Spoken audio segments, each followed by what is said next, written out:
Hello dear students, good morning to all of you. Myself Sheikh Sharmila, Master High School, Darbatpura. Today dated 6/10/2020, class 9th and 10th combined, subject science. Our topic and subtopic is today's जो है आज का, that is green house effect. तो पहले पिछली topic में मैंने आपको बताया था, अब थोड़ा सा जहाँ से हमें इसमें रह गया थोड़ा मैं वो बता देती हूँ. तो ये ग्रीन हाउस इफेक्ट जो है आजकल जो आज का टुडेज लाइफ में हमारे एक बहुत बड़ी प्रॉब्लम बनी हुई है, दैट इज ग्लोबल वार्मिंग. तो ये ग्लोबल वार्मिंग जो है ये होती किससे है एक्चुअली, ये क्यों होती है? तो इसमें सबसे पहली चीज जो पार्ट प्ले करती है वो है हमारे पास ग्रीन हाउस इफेक्ट. तो ये ग्रीन हाउस इफेक्ट है क्या और कैसे होता है? देखिए यहाँ पर मैंने थोड़ा सा बनाया हुआ है, एक टेबल एक बना हुआ है आपके पास, आप इसे देख लीजिए, आप वॉच कीजिए, आप पढ़िए, आप देखिए. यहाँ पर जो है जैसे नेचुरल ग्रीन हाउस इफेक्ट जो है, दो तरह के ग्रीन हाउस इफेक्ट है. एक होता है नेचुरल ग्रीन हाउस इफेक्ट और दूसरा है human enhanced green house effect, जो इंसान अपनी तौर से बना देते हैं, उसको हम कहते हैं human enhanced green house effect. तो यहाँ पर नेचुरल ग्रीन हाउस इफेक्ट जो है हमारे पास नेचुरली सन जो है, सन हमारे पास एक नेचुरल फिनोमेना है, एक नेचुरल स्टोर है. सन ऐसा जो हमारे लिए हमारी रोजमर्रा की जिंदगी में एक इम्पोर्टेंट रोल प्ले करता है सन. तो सन जो है, सन हमेशा क्या करता है, सन के अंदर एक रिएक्शन होती है, जैसे मैंने परसों भी आपको बताया.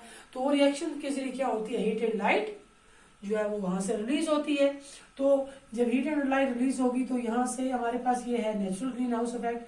नेचुरली अगर हम देखें तो यहाँ पर कौन कौन सी गैस पाई जाती है, इनको हम कहते हैं, ये जो गैसेस यहाँ पर पाई जाती हैं इनको हम कहते हैं ग्रीन हाउस गैसेस. क्या कहते हैं? Green house gases. इसमें आता है carbon dioxide, methane and nitrous oxide. ये मैंने परसों भी आपको बताया है. कौन कौन सी आती है? Carbon dioxide, methane and nitrous oxide.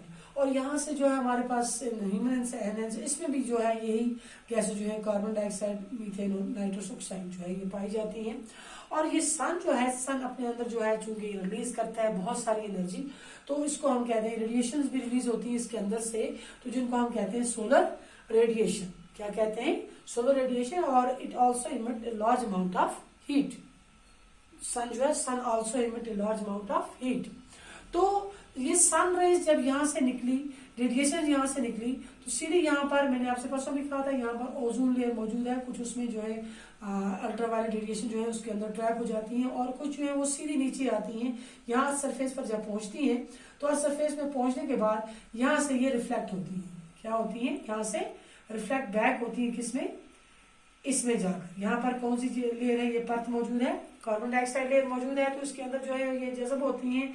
लेकिन अगर हम देखें यहाँ पर इस तरह, इस साइड ये नेचुरल है, ये तो हो रही थी, बिल्कुल हो रही थी यहाँ जाके जज़ब. लेकिन अब जो है आज का जो हमारा माहौल है, इसमें क्या होता है, आज जो हमने इसमें क्या किया है, हमने इस माहौल को, इस ग्रीन हाउस इफेक्ट को, ये इतना मतलब हमसे इफेक्टेड हो गया है कि आज ये जो गैसेस जो हैं, जो यहाँ सरफेस को यहाँ पर हीट अप किया, यहाँ से वापस निकलती, यहाँ जाकर इसमें ट्रैप होती, ये जाके इसमें ट्रैप नहीं होती है, बल्कि ये वापस आ रही है किसकी तरफ? अर्थ की तरफ. किसकी तरफ?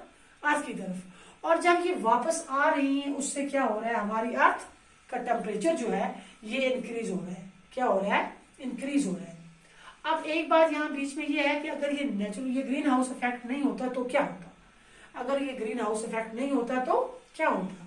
इससे ये होता कि हमारे पास जो अर्थ का टेम्परेचर है ये हो जाता, अगर ये ग्रीन हाउस इफेक्ट नहीं होता तो अर्थ का टेम्परेचर होता -18 डिग्री सेंटीग्रेड. कितना होता? -18 डिग्री सेंटीग्रेड अप्रोक्सीमेटली. तो इसमें क्या होता कि हमारी लाइफ जो है उसका रहना, हमें इस पर रहना बहुत मुश्किल होता, हम इस पे जिंदा नहीं रहते, इतना कम हो जाता. तो यहाँ पर जो है कहता है कि with the increase of earth temperature जो है, अगर हम इसको, अगर ये जो मतलब अब ये तो माइनस हो जाता था, तो जब हमारी यहाँ लाइफ नहीं होती. लेकिन आज क्या हो रहा है, जो अर्थ का टेम्परेचर है, ये अर्थ जो है जब ये रेडिएशन जो इस पर पड़ती है अगर सरफेस पर, तो ये रिफ्लेक्ट बैक होने के बजाय, यहाँ इसमें ट्रैप होने के बजाय, कार्बन डाइऑक्साइड के अंदर ट्रैप होने के बजाय ये वापस आ रही है. कहाँ वापस मुड़ रही है? अर्थ सरफेस पर मुड़ रही है.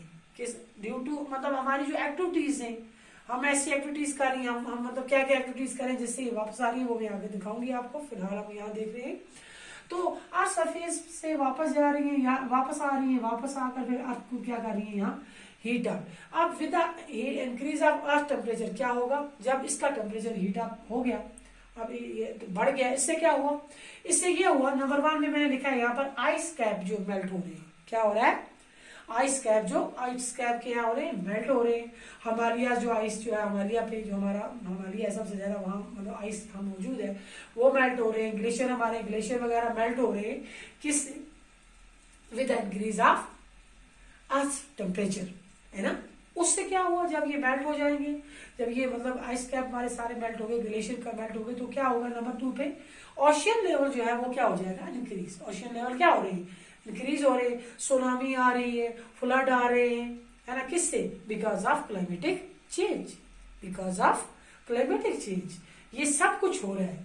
मतलब ओशियन लेवल इंक्रीज हो रहे हैं, सुनामी आ रही है, फ्लड आ रहे हैं, ये किससे हो रहा है, हमारे जो क्लाइमेटिक चेंज है, जो क्लाइमेट चेंज होगा तो ये सब कुछ तो बढ़ेगा, सब कुछ हो जाएगा, है ना। तो आपने देखा होगा, देखिए हमारे जंगलों में से ये जो हमारे जंगली जानवर है वहां से भाग रहे हैं। भाई ये वहां से क्यों भाग रहे हैं, जंगलों से क्यों भाग रहे हैं, हमने देखा कि भाई, हमने कहा वो पता है आपको, हमारे यहाँ पर एक चीता मारा गया, पता है, उसने उस रीछ को मार दिया। भाई वो रीछ आया कैसे, वो गांव की तरफ क्यों आया, क्योंकि वहां पे क्या हुआ है, वहां पे उस जो जंगल में टेम्परेचर, वो टेम्परेचर जो उसके लिए सूटेबल था वो वहां नहीं रहा, हमारे एक्टिविटीज से वो वहां नहीं रहा। हम जो एक्टिविटीज हमने वहां पर की, जंगलों को काट दिया, तो वो वहां से भागेगा नहीं तो क्या करेगा बेचारा, है ना। तो वहां से वो भाग रहे हैं, किस लिए, वो गांव की तरफ आ रहे हैं, बस्ती की तरफ आ रहे हैं, किस लिए, क्योंकि वहां उसके लिए वो हैबिटेट जो है वो सूटेबल नहीं रहा, वो इसलिए वहां से क्या हुआ, भाग गया। तो क्लाइमेटिक चेंज जब हो गई तो उससे क्या हुआ, बिकॉज ग्लोबल वार्मिंग जो है is caused by green house gases only. जो ग्रीन हाउस गैसेस जो हैं हमारे एटमॉस्फेयर में, ये जो ग्रीन हाउसेस मौजूद हैं, जब इनकी रेट जो है इंक्रीज हो जाएगी तो इससे क्या होगी, ग्लोबल वार्मिंग, क्या होगी, ग्लोबल वार्मिंग। अब देखो ये जो ग्रीन हाउस इफेक्ट में गैसेस जो पाई जाती है, ग्रीन हाउस में जो गैसेस है, इनकी कंट्रीब्यूशन क्या है, मतलब ये कितनी मिकदार में, अप्रोक्सीमेटली, हम तो पूरी तरह से बता नहीं सकते हैं ये कितने किस रेट में है, लेकिन अप्रोक्सीमेटली हम बता सकते हैं, जहां तक हमारी रिसर्च हुई है, साइंटिस्ट ने रिसर्च की है। तो सबसे पहला जो है वाटर वेपर की अगर हम बात करें तो वाटर वेपर तकरीबन 36.70% है, किसमें, एटमॉस्फेयर में। ये जो वाटर वेपर की मिकदार है ये 36.70%। उसके बाद जो कार्बन डाइऑक्साइड की परसेंटेज है, ये क्या है, ये सब ये ग्रीन हाउस गैसेज हैं, तो इनकी कंट्रीब्यूशन जो आप दिखा रही हूँ मैं, इस पे देखें इस पे कितनी परसेंटेज है। तो कार्बन डाइऑक्साइड जो है ये 9 to 26%, कितनी, 9 to 26%। उसके बाद जो मीथेन गैस है, मीथेन, तो ये है तकरीबन 4 to 9%, कितनी है, 4 to 9%। देन हमारे पास क्या है, ओजोन, ओजोन जो है ये है 3 to 2%, 3 to 2%। ये जो गैसेस हैं जब इनकी मिकदार जो है ये बढ़ गई, हमारे एटमॉस्फेयर में ये बढ़ेंगी, तो उससे क्या होगा, हमारा एटमॉस्फेयर का जो टेम्परेचर है वो क्या होगा, इंक्रीज होगा, हमारी अर्थ के ऊपर जो टेम्परेचर है वो इंक्रीज होगा, है ना। उस विद इंक्रीज ऑफ टेम्परेचर हमारी लाइफ जो है वो डिफिकल्ट हो जाएगी, क्या हो जाएगी, और हम किसकी तरफ चले जाएंगे, जा रहे हैं ग्लोबल वार्मिंग। इससे क्या हो रही है शुरू, क्योंकि ग्लोबल वार्मिंग जो है ये सिर्फ ग्रीन हाउस इफेक्ट से ही होती है।